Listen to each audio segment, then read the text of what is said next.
In the world of medicine, where every decision can change lives, your peace of mind is crucial. This is where Pattern steps in. Imagine insurance made simple, fast, and personalized, just for you. With Pattern, you're not just getting disability and life insurance, you're insuring your future and protecting your greatest asset, your income. In the past 10 years, Pattern has transformed the way over 20,000 doctors secure their financial well-being. Discover the simplicity of securing your future at patternlife.com or click the link in the description.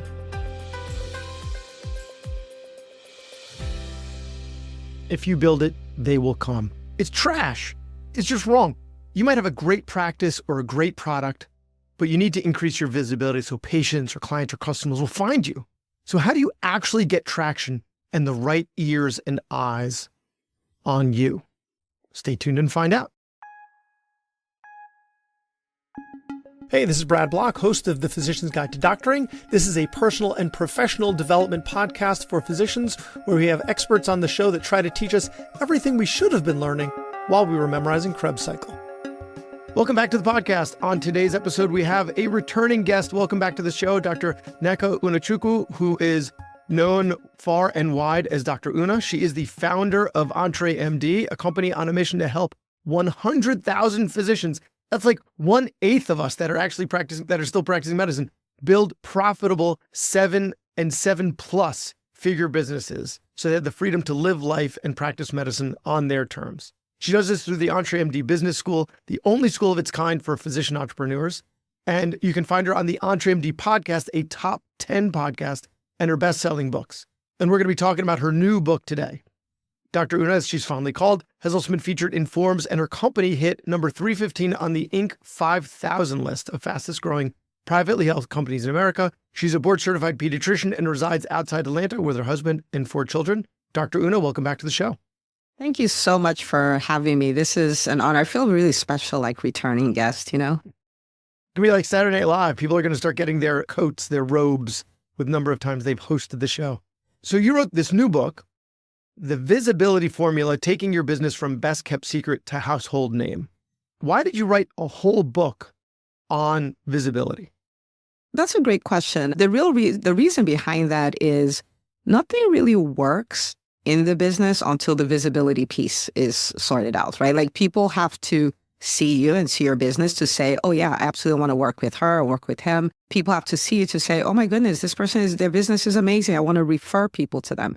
There are people who have great opportunities who are looking for people to partner with, and they can't partner with you if they don't know about you.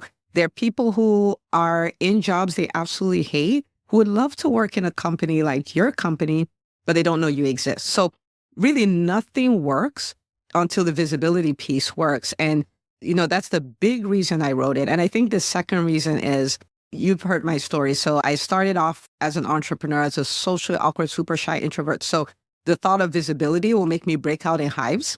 But over the years, I've learned that it's not a personality type. It's a skill. It's something we can learn. Think of it like an algorithm. We're doctors. We learn this stuff. So we can learn this too, whether we're introverts, whether we're private people, whether we're shy, we can learn it, we can rock it, and everything in our business can begin to work because now we're visible. Nothing works without it. That's something I talk about on the show sometimes, that I always thought that I didn't like interacting with other people forever, for my whole life. And as it turned out, I do. I'm just not good at it. And so I ended up with all this negative reinforcement convincing me that I didn't like it because I just wasn't good at it. And I still don't think I'm very good at it. I mean, this show is a very controlled environment, but like out in the wild, I still have difficulty, right? Like, you don't want to answer the door for a delivery because I'm going to have to talk to a person. Like, I don't know what to say. So yes, but it's all teachable. It's learnable. You're not going to necessarily become the best in the world, but you'll certainly can become significantly better than you are now. So yeah, I love how you talk about that stuff. So the visibility formula. So what's the formula? What is it? All right. So before we go into the formula, there's something like, think about the formula like a Ferrari, but the tires of the Ferrari are the mindset that we need to have around visibility. And I talk about that because, you know, sometimes I would hear people say, I'm an entrepreneur, but I hate marketing. And I'm like, you really need a job. because marketing and entrepreneurship and being a business owner, they go hand in hand. Like there's no way to separate them, right? And so the mindset that I can build a wildly successful business that will help a lot of people and create financial freedom for me without visibility, it's a myth, it's a lie. And resisting the truth is just going to hurt us and hurt our businesses. So coming to this point where you're like, okay, this is part of my job. Putting myself out there is part of my job, right? And some people may say, like I alluded to, I'm an introvert, I'm a private person, I don't really want to do these kind of things. But the thing is, I'm an introvert, I'm still an introvert, and I am a private person. And so it's not about putting yourself out there. It's almost like putting your business out there, putting your business persona out there, but you can still be as private as you want to be. And I think it's critical that we understand that before we go into the formula. Okay, so you're saying it's this lie that we're told that if you build it, they will come, right? Like if you create good content, people will find it. It will just end up going viral because you create such good content, or you just be the best doctor you can be and people will find you. Like word of mouth will take care of it. You build the product and it'll be found because you hear all of these success stories of people that were like, I don't know, it just went viral, right? And then, that's survivorship bias. So what about all those other people that created content that didn't go viral? That was really good stuff. So what you're saying is that's a lie. We need to put it out and actively put it out there. And I've heard you talk about this before because it deserves to be seen. Because you need to really believe in the content you're creating and that you're doing your audience a favor by making it more findable for them. Yeah. And, I tell people I've taken one for the team. I did the thing of hanging a shingle with my first business, my private practice. I hung the shingle and to my shock, they did not come. I was thinking I'm an amazing pediatrician with great bedside manner and all of that stuff. People just come and they're not going to come. And really, when you think about it, Coca-Cola, Amazon, Tesla, all these companies are some of them are trillion-dollar companies and they're still promoting their businesses. I mean, Apple would bring out a new phone and there are lines everywhere, right? Like people trying to get the phones, they're still promoting. And so that should tell us something. You don't outgrow it.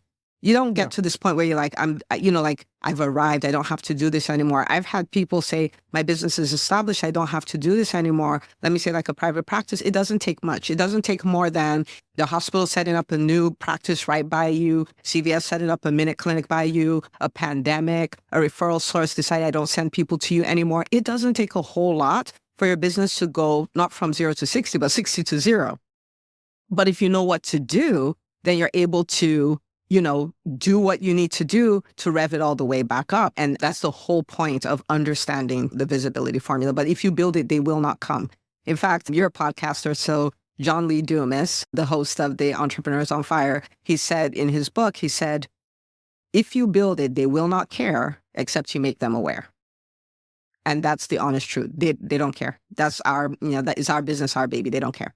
So when we get into the formula, the first part of the formula is the foundation of the formula, which is really understanding who is my ideal client, who is the person I want to talk to, what is the pain they have, what could life look like when they start working with me, who they are.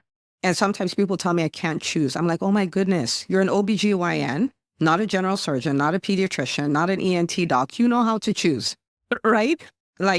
Who is the person I want to devote this time in my life and this business talking to, serving? Who is that person? Because when we talk to everybody, we're talking to nobody, right? So who is the person? And when you know who that person is, just like we do in medicine with our HPI and all that, you want to know about them in their own words. You want to know about their pain in their own words, right? Because this is where you start, like Dr. Bradley, you would have had podcast episodes where people are like, oh my goodness, it was like you were talking to me, right? And when people tell me that, I'm like, of course it was like you're in my head. I'm like, of course I was in your head. That's my full-time job, is to be in your head, right? So the clearer you are about the pain that they have, the thing your business solves that keeps them up at night, so you can articulate that, whether that's on social media, on a podcast, whether you're talking with them one-on-one, you're speaking from stage, wherever that is, the more people raise their hands and say, oh my goodness, I've been looking for you all my life. Where have you been? So it is important that we understand it, who they are, what their pain is, and what life can look like on the other side, painting that picture. So for instance, for me, My ideal clients will be a physician entrepreneur who is interested in building a wildly successful seven plus figure business. That's who that person is. What is their pain? Kind of what we're talking about like now. Don't want to market, don't want to sell. How to do it. Yep. Oh my goodness, build a team. What is that? Scared about talking about money, scared about raising prices, the whole 9 yards. That's their pain. What could life look like on the other side? Even though maybe they're introverted, maybe they're private, but they are rock stars at promoting what they do authentically. They're rock stars at inviting people to work with them. They build teams that give them the freedom to have so much more of an impact while doing less. So they have time for the things that matter to them.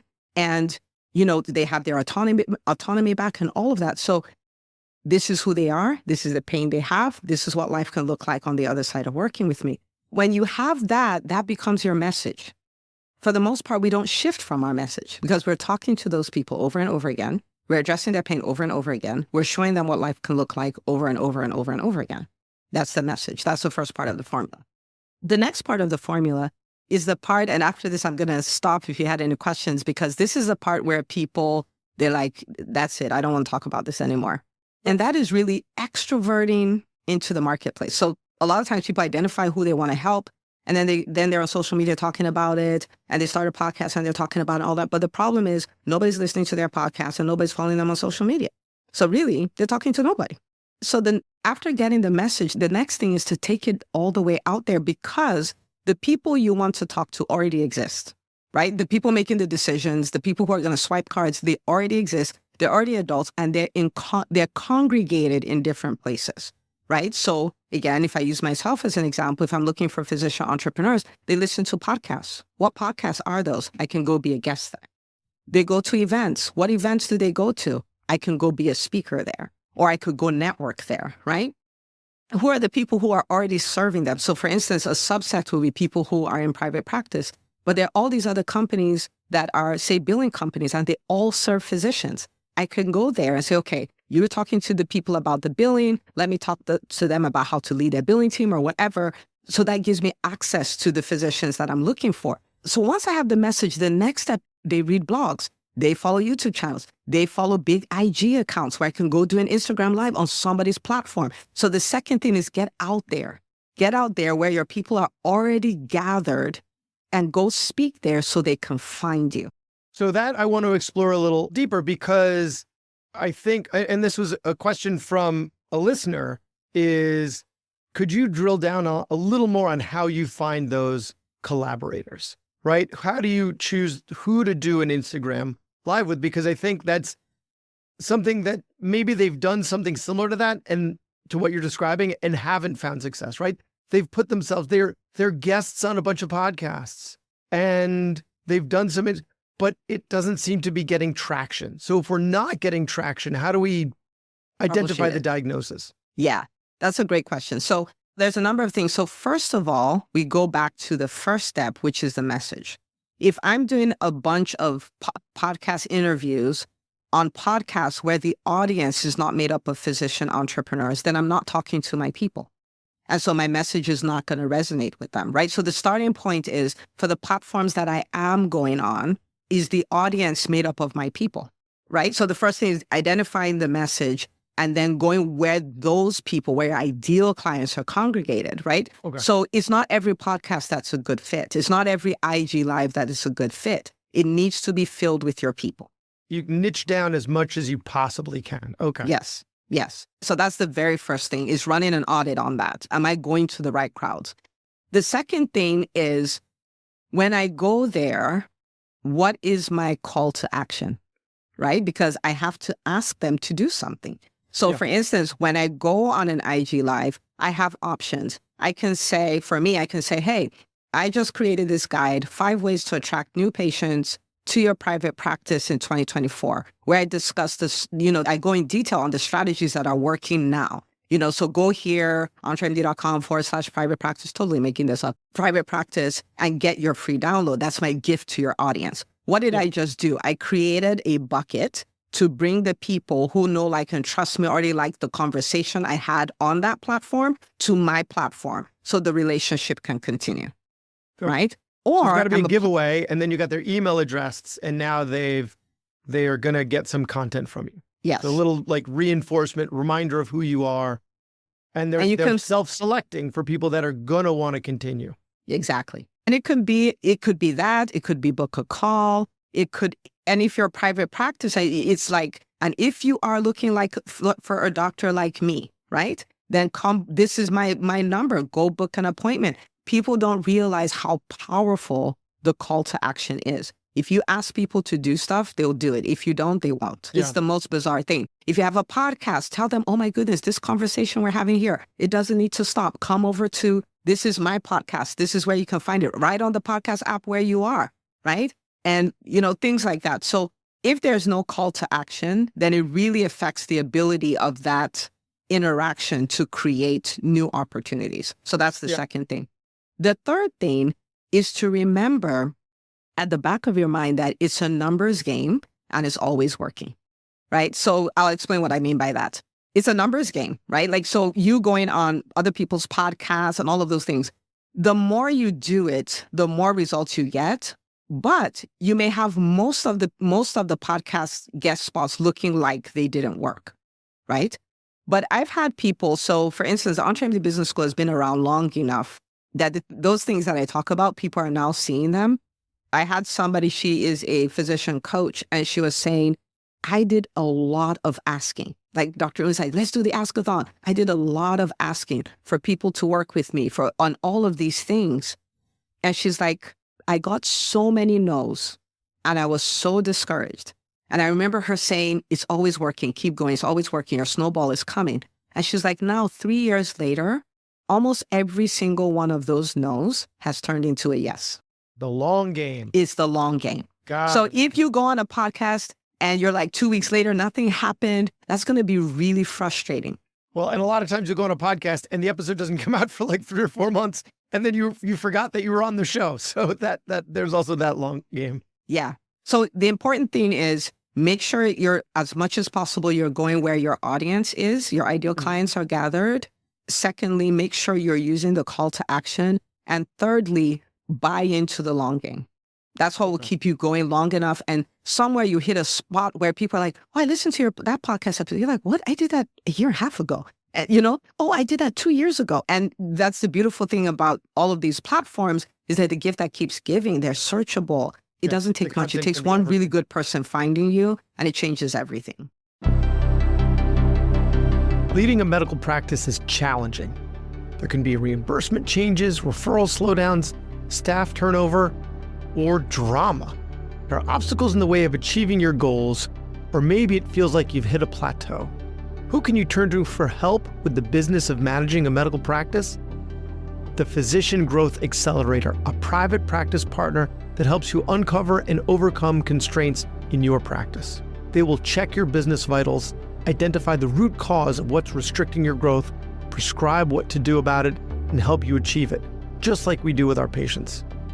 Imagine your practice, where stress is reduced, profits increase, and both patients and staff, and you are happier. They've been making that vision a reality for over a decade. Isn't it time your practice thrived? Discover how at physiciangrowthaccelerator.com. Yeah, that's how it's worked in my practice, is that you've got just these few evangelists. They just love you and they're vocal about it. You might have a ton of people that love you, but they need to love you and be vocal about it. And so they end up on those town Facebook groups. And anytime someone in the area is like, oh, I need an ENT, they're the first one to write, oh, you got to see Brad Block. And then those other people that wouldn't have written my name, but then see it, they're like, oh yeah, I agree, totally see him. And then it kind of snowballs from there. So but you've got to put it out there enough until that one person who loves you and is a vocal person finds you. So that totally makes sense. Yeah. And we can also look at it this way. Am I willing to go long enough till I get 12 evangelists for my brand? Then that way you're not bothered. You just keep putting in the reps and you keep going till you get what you want, right? But we can't start and stop. That is one of the things that makes the journey of entrepreneurship so painful, is the start and stop. It reminds me of Seth Godin's book. I think it was called The Dip, where he talks about how it's exciting at the beginning and then you just kind of, the excitement fades and you seem like you're not getting traction. and you don't know when you're going to make your way out of that dip. I think that was the name of the book, but you just have to like keep going and keep going and keep going until you make your way out. Now you may never make your way out of the dip, and then you got to like iterate and iterate. But I think that's the kind of the make or break, is that like you have to, as you say, play that long game where you just keep on trying and keep on putting into it. And eventually you'll make your way out of the dip, even if it doesn't seem like it's cause and effect time-wise, because you just have to keep investing. That makes so much sense, because I was getting kind of discouraged. I was on a ton of shows and I wasn't seeing, and actually I saw my numbers go down a little bit. I was like, what's going on here? So, but what you're saying really resonates. So when you use social media, right, do you have a team? Because it's pretty, I don't know, it can be pretty time consuming to have to come up with new content all the time and post it and repost it and post. And, you know, if we're talking about visibility, you can't talk about visibility without talking about social media. So can you talk about your team? Yeah. Well, let me talk about the concept first, and I'll talk about the team. How about that? Okay. So one of the things that makes content creation in general, so podcasts, all of that, social media, but we're talking about social media now, so bearable, is the concept of repurposing. It's repurpose, Yeah. and I'll explain what I mean by that.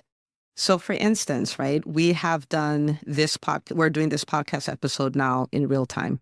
And I can take this and give it to somebody on my team, and they could make 20 pieces of content for it, because they could start off and say, these are 4 reasons why you have to dare your fears and build the visibility your brand deserves. I said that at the beginning of the podcast. And they can do another one that says, people often ask me what to do when you get frustrated because you're showing up on podcasts, but it's not making a difference in your business. That's another social media post. They can come in and say, here are 3 things you can do if you find that social media is too time consuming, but you know you need it to build a profitable business. And that's the answer to this question. Do you see, like, you can take this one thing, and I've already done it. I've already talked about it. I can hand this to my team and say, here you go. And I don't have to think of a single thing. Or if I'm doing it myself, I've already I've already answered all these questions. I can just go make 7 posts. And that's 7 days of content. That's one part of the repurposing. The second part of the repurposing is when I create social media posts, I create it in a Google Doc, and then I put it on social media, right? And so I have like hundreds of pages of social media posts, and I can just look, which ones are the ones that are best performing? I can have my team say, take all the best performing ones and then just repurpose those over the next 2 weeks. And I can decide I'm taking a 2-week break from social media. I'm not even posting a single thing. When you say repurpose, you mean just put it up there again? Put it right back where it was. No edits required, except there was a date, right? Because this is the thing. With the algorithm, pre-COVID, it's only 6 to 12% of people who are seeing your posts, and the ones who saw it don't remember anyway. I cannot tell you. I've had posts from 2 years ago that I've reposted, and people are like, oh my goodness, I needed to read that today. And I'm like, and I'm glad I posted it. But I put no thought process into it. Do you see what I'm saying? Like, it's just this thing of, it doesn't have to be constantly new, right? And now that doesn't mean you're not creating anything new, but everything doesn't need to be brand new. Think of it of creating a tree and then you're taking the fruit and all this stuff, but you're not making everything up. Now people get really worried about this. Oh, I don't want to keep saying the same thing. So this is what I tell them. I'm like, on Christmas Day. Then don't be a doctor. Because what do? All day, we say the same thing over and over. Every single day. It's different patients. Yep. It's different patients. Exactly. Same kid until they get it, right? Just did listing. So Christmas Day 2027, I'm like, if that falls on a Sunday and you see this large group of people, they're all going to church on Sunday. I'm like, what do you think the pastor is going to talk about that Sunday? I'm like, how many of you know? And they all raise their hands. I'm like, like that far in advance? How do you know? Like, oh, they're going to talk about the birth of Jesus Christ. I'm like, that's the whole point. But does it stop people from going to church? No. Does it stop them from having an amazing experience? No. Like, they know. I mean, like, they know what they're going to go hear. Yeah. And they still go. And so it's just this concept of realizing I don't have to start from scratch. So I said that because somebody may not have a team, but doing it this way sets you free a lot. Now, with the team, there's another version you can do. I've done this with my team. I think about my work as far as content creation as one solid piece of work. So that's my podcast, right? So I create one podcast episode. And then I hand that off to my team, and they'll make the reels, and they'll make the social media graphics and the captions and all of that. And they'll make it in my voice, because I'm not telling them to make up stuff. I'm like, this is a podcast episode. Just take this and go reproduce it. Yeah, they're not going to AI your voice and then type something new. No, and it's genuine, and it's not someone else creating your content. They're just taking your content, and like, you're still an apple. Now you're just slices of an apple. It's still an apple. It's still you. But yeah, that makes sense. So then, but how do you choose your team, right? Like, some people struggle with that. As you said earlier in the episode, like, I just hiring and firing, and like, where do you find someone to do this for you? Okay, so I'm going to start off with a story, because this will be very helpful. It helped me. I was in a mastermind, and this was a mastermind for female founders of companies doing over 7 figures in revenue. And there was a keynote speaker, and she was running a company that was valued at 500 million. I'm like, awesome. So she's talking, she's doing all the things, she tells her whole story, all of that. Amazing. And so at the end of it, somebody raises their hand and says, oh my goodness, you have like the most amazing team. How did you find these people? So I was like, wait a minute. So I lean forward. I'm like, I am about to get the answer that's going to change my life. And she says, it really is trial and error. You're going to kiss 3 to 4 frogs before you get to Prince Charming. I was like, are you kidding me? At 500 million, this is still the conversation that we're having. But what it taught me is to give myself grace. And I tell everyone I work with, give yourself grace. You are going to have weird hires. But if you will be willing to go through the process of having weird hires, you will end up with rock stars. Because sometimes... And you put a lot of effort into like dating, into choosing a partner. It's not pick the right one every time. No. Sometimes it works out, and sometimes, and this is like one of the most, if not the most important choice of your life, is picking your significant other.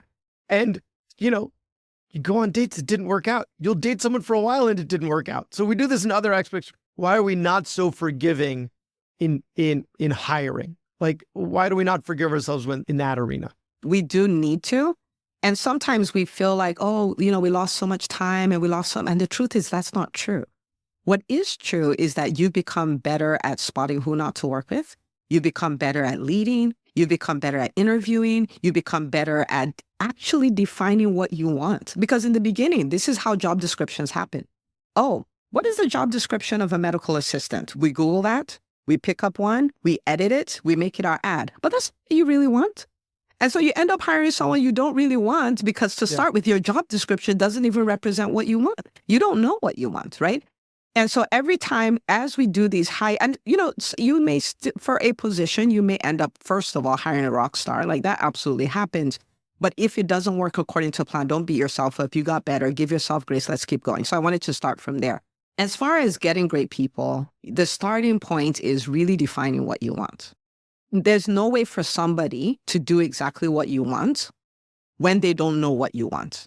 Like, it's just impossible. So you want to define. There's a common thread here through the whole thing. Is like, what are you solving for? Who's your ideal client? And then when you're hiring someone, it's the same thing. You have to really get granular about what you want in this person, what you want them to do, and what you're looking for. So there's this common thread in everything that you're saying. It's all clarity. Clarity is the magic. So you define what it is I want for this role. What are the outcomes I want, right? Like, so for instance, if I'm looking for somebody who's going to be part of my content team, the outcome, I want a YouTube video to go out every week. I want a podcast to go out every week. I want social media, on-brand social media content to go out every single day. I want my social media platforms to grow by X. I want my YouTube channel to grow by Y. Like, what are the main outcomes? Is because that way I can help the person score, because they know where the basket is, right? This is the basket. Put the ball in the basket, right? Like, if we don't have that level of clarity, it's hard to do anything, right? So define what I want, define the outcomes that I want, and then put the word everywhere. So there's visibility for clients and patients, and there's visibility for team, right? If you tell everybody you're looking and you have this killer job description, so there's no ambiguity. So the person either fits the role or they don't, right? You put the word everywhere, and people will come from all kinds of places. I've had a friend in Colorado connect me with a rock star on my team in Georgia. Like we talk about The motherhood state and or the faith. country? What do you say? The state or the country? No, Colorado State. But No, Georgia. not the country. Okay. Not Georgia, the state. But what I mean is we're friends. We talk about parenting. We talk about faith and all that. We don't even really talk about business. And she's like, yeah, I heard you were looking for this. I know a person who will be a perfect fit for you. She connects us. And that person's on my team now. Total rock star. How did that happen? Because I was talking and talking. And then I'll say this, as the final one, is when it comes to interviewing, I recommend 3 interviews, 3 different places by 3 different people. Otherwise, you end up hiring the way most people hire. They meet a body. The body is a warm body that speaks English, and you kind of like them. You hire them. You don't know what they're capable of doing. You haven't looked at their references. You have not interviewed long enough to pull out any red flags. You have not established that there's evidence of competency. You're just like, I think they're nice. So doing that. Terrible judges of character. Of course we are. I mean, first impressions, that doesn't work for interviews. Like, that's not the way that works. Yeah, you might have a great person with a little social anxiety. They come up as awkward and unlikable, and they would have been amazing. You have someone who's a total narcissist, and their first impression is going to be incredible, and then they're going to be toxic to your team. So, yeah, that's fantastic advice.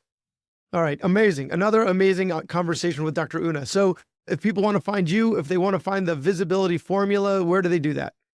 Yeah. So if you want to get the visibility formula book, it's sold everywhere. You can get it on Amazon. It's the visibility formula book. It is an easy read. It is not fluff. It is like practically, these are the concepts you need to understand, and go take it and go work with it. And what I've noticed, a lot of people are also getting it for their team members. So the team members understand how to promote their businesses as well. So you can grab the book from there. As far as the podcast, which I'm like, oh my goodness, you really want to subscribe to. We talk shop every single week. You're already on a podcast platform. So EntreMD, ENtremD, just hit subscribe, and then just come join a community of physicians who show up every week to get the business education they never got in their training. You also just released a new podcast under the umbrella of EntreMD, right? So why don't you tell us about that?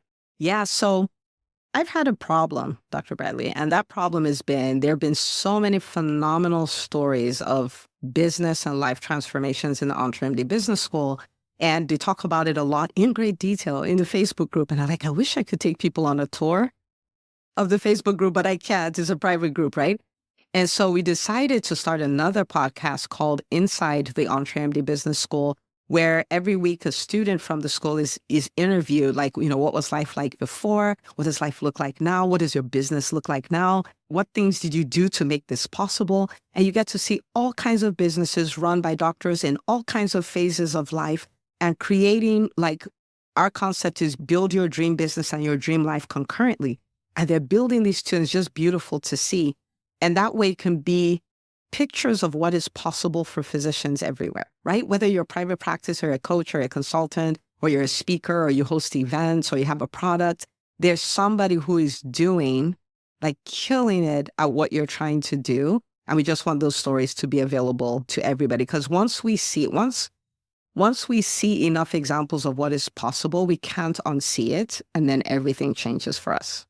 Well, you're the average of the 5 people you're closest with or something like that. And what I find is by putting those people in your ear on the podcast, it helps you elevate where you are. Ups the average. Might not change the median, but it changes the mean. I'm doing my math. No. You're doing your math. I see. Well, Dr. Una, EntreMD podcast and business and the visibility formula, thank you so much for all that you do for the physician community. Thank you so much. And thank you so much for having me here and all you do, because you're a rock star. I'm glad I got to come back. Doctors dedicate our lives to caring for others. It's time someone took care of us. Visit patternlife.com to simplify your path to peace of mind. Patternlife.com, simplifying your insurance journey. Thanks for listening. I have a favor to ask. You listened to the episode until the end, which means you either fell asleep or you really liked the episode.